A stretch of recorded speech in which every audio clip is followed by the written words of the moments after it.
Hey geniuses, welcome back to the class. So geniuses, अब हम discuss करेंगे illustration number 5 and illustration number 6।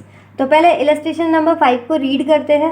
X limited is a no growth company, pays a dividend of ₹5 per share if the cost of capital is 10%, what should be the current market price of the share. सबसे पहले उन्होंने क्या बोला, x limited कैसी है, no growth company.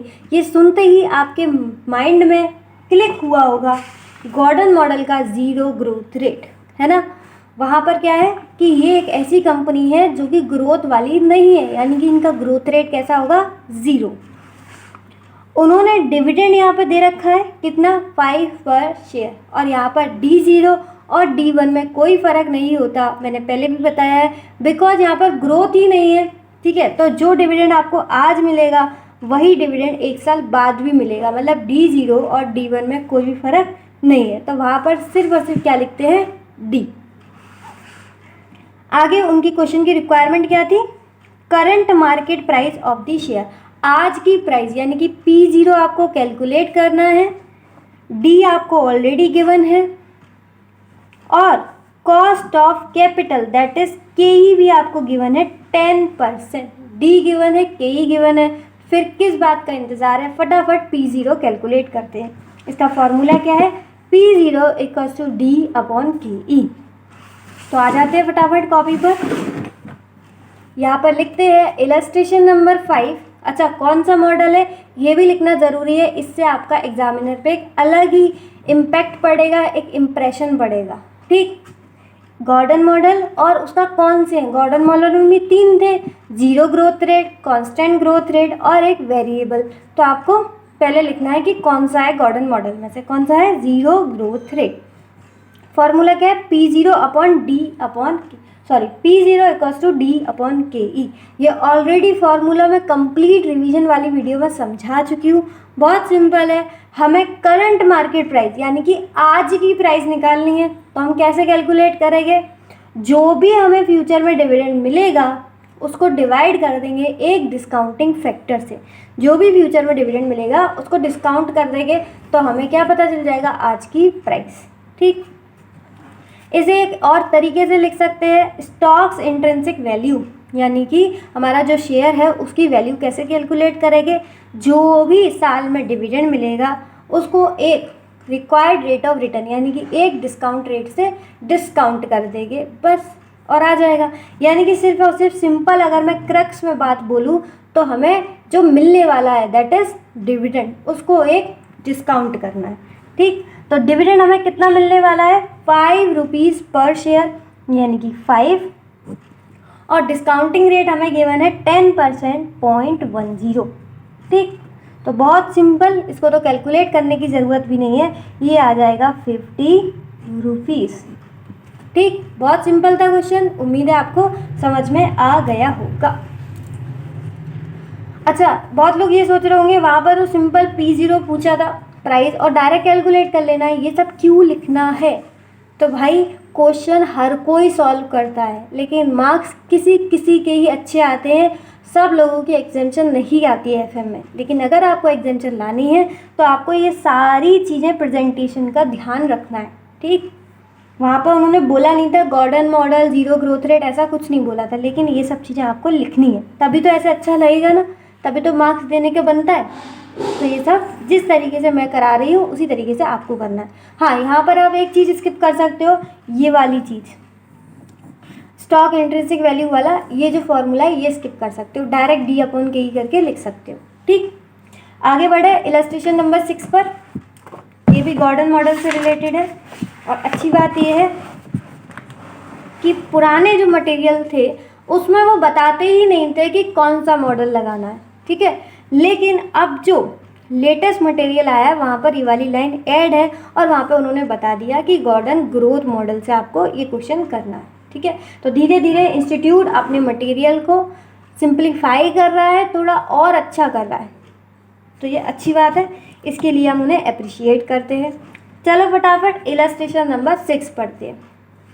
XYZ is company having share capital of ₹10 lakhs of ₹10 each. तो उन्होंने ये बता दिया कि शेयर कैपिटल कितना है 10 lakhs का, और उसका फेस वैल्यू कितना है 10 rupees. It distributed current dividend of 20% per annum. Current year dividend यानी कि आज का डिविडेंड बताया है, ये क्या हो जाएगा D0। ठीक, अच्छा ये होगा कितना D0, तो प्राइस कितना है 10 और डिविडेंड कितना बांट रहे हैं 20%, तो D0 हमारा आ जाएगा 2 रुपीज़ पर शेयर। ठीक, आगे देखो, annual growth rate in dividend expected is 2%। यहाँ पर हमें ग्रोथ रेट गिवन है, दैट इज G, कितना गिवन है 2%, तो ग्रोथ रेट मिल गई और D0 मिल गया। आगे बढ़ते हैं, the expected rate of return on it's equity capital is 15%। ये क्या गिवन है बताओ मुझे ज़रा। Rate of return on equity बोले, कॉस्ट ऑफ इक्विटी बोले, कॉस्ट ऑफ कैपिटल बोले, डिस्काउंटिंग रेट बोले, और भी मैंने आपको बहुत सारे इसके नाम बताए हैं। ये होता है KE। ठीक, तो KE अपन को कितना गिवन है 15%, तो D0 गिवन है, G गिवन है, KE गिवन है, और क्या चाहिए आपको, सब कुछ तो मिल गया। क्वेश्चन की रिक्वायरमेंट क्या है, calculate price of share applying Gordon's growth model. ये हमें पहले ही पता चल गया था कि ये कौन सा मॉडल है, ग्रोथ मॉडल, क्योंकि इसमें हमें ग्रोथ रेट गिवन था। ठीक, अगर ग्रोथ रेट गिवन नहीं होता, कंपनी ग्रोथ वाली नहीं होती, तो ये वाला फार्मूला लगाते, लेकिन यहाँ पर ग्रोथ रेट गिवन है तो ये वाला लगाएंगे। ठीक है, अच्छा ये भी ध्यान रखने वाली बात है कि यहाँ पर ग्रोथ रेट जो दे रखी है वो सिर्फ एक दे रखी है, दैट इज 2%। तो यहाँ पर जो है वेरिएबल ग्रोथ रेट यानी कि गॉर्डन का जो तीसरा था वो यहाँ पर कंसेप्ट नहीं लगेगा। ठीक है, यहाँ पर सिर्फ एक ही ग्रोथ रेट दे रखी है, दैट मीन्स ये कौन सा है, कांस्टेंट ग्रोथ रेट। ठीक, तो ये वाला फटाफट हम फॉर्मूला पुट कर देते हैं। आ जाओ फटाफट कॉपी पर। इलस्ट्रेशन नंबर 6 गॉर्डन मॉडल है। गॉर्डन मॉडल में भी कौन सा कंसेप्ट है, सेकंड वाला, कांस्टेंट ग्रोथ रेट। फर्स्ट वाला क्यों नहीं हो सकता, क्योंकि यहाँ पर ग्रोथ रेट दे रखी है, लेकिन फर्स्ट वाला बोलता है कि 0 ग्रोथ रेट है। थर्ड वाला क्यों नहीं हो सकता, क्योंकि थर्ड वाले में बोलते हैं वेरिएबल ग्रोथ रेट, यानी कि अलग अलग ग्रोथ, लेकिन यहाँ पर ग्रोथ रेट सिर्फ आपको एक दे रखी है, दैट इज़ 2%। तो ये कौन सा आएगा आपका सेकेंड कंसेप्ट गॉर्डन मॉडल का, that is constant growth rate. इसका फॉर्मूला क्या है, प्राइस कैलकुलेट करने के लिए D0 1 + G upon KE - G। अब ये फॉर्मूला जब मैंने आपको कंप्लीट रिवीजन की वीडियो में समझाया था तो उसको थोड़ा सिंप्लीफाई करके इस तरीके से बताया था कि ये आपका फॉर्मूला कहाँ पर भी यूज़ हुआ है, कॉस्ट ऑफ कैपिटल वाले चैप्टर में भी। ठीक है, लेकिन जब आपसे एग्जाम में ये पूछा जाए गॉर्डन मॉडल का कांस्टेंट ग्रोथ रेट लगाओ, तो देखो फॉर्मूले तो दोनों सेम है, ये क्या है, ये इसी का सिंप्लीफिकेशन है, लेकिन फिर भी आपको ये वाला नहीं लगाना है, आपको कौन सा लगाना है, ये वाला फॉर्मूला। ठीक, अदरवाइज इंस्टीट्यूट भाई दिमाग ख़राब है, मार्क्स काटने के लिए तो दौड़ता है, इसलिए आपको ऐसा नहीं करना है। ठीक, D0 1 + G upon KE - G, ये सारी चीज़ें अपन को गिवन है। D0 क्या है, 5 रुपीज़ पर शेयर था शायद, नहीं सॉरी 2 रुपीज़ था, क्योंकि वो 10 रुपये का 20% था, यानी कि 2 रुपीज़।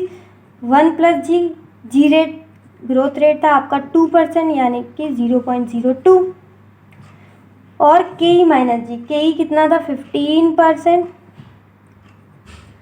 और अगेन ग्रोथ रेट था आपका 2%। ठीक,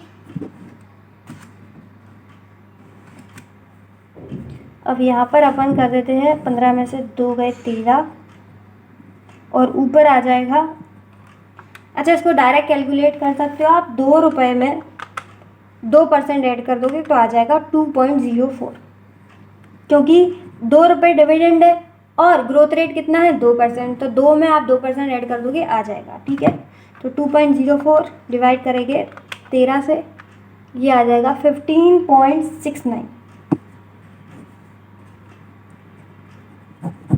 ठीक, तो उन्होंने यही मांगा था प्राइस ऑफ शेयर, तो प्राइस ऑफ शेयर हमारा कितना आया है 15.69। बहुत ही छोटे छोटे क्वेश्चन थे, इसमें 2 मॉडल आपके कवर हो जाएंगे, मतलब मॉडल एक ही है गॉर्डन मॉडल, लेकिन उसके 2 कंसेप्ट कवर हो जाएंगे, तो ये अच्छे से कर लेना। कभी कभी गॉर्डन मॉडल आ जाता है, वैसे इंपॉर्टेंट वॉल्टर मॉडल और MM है, लेकिन कभी कभी ये छोटे छोटे क्वेश्चन भी पूछ लेते हैं, तो इन पर भी ध्यान दे लेना। ठीक।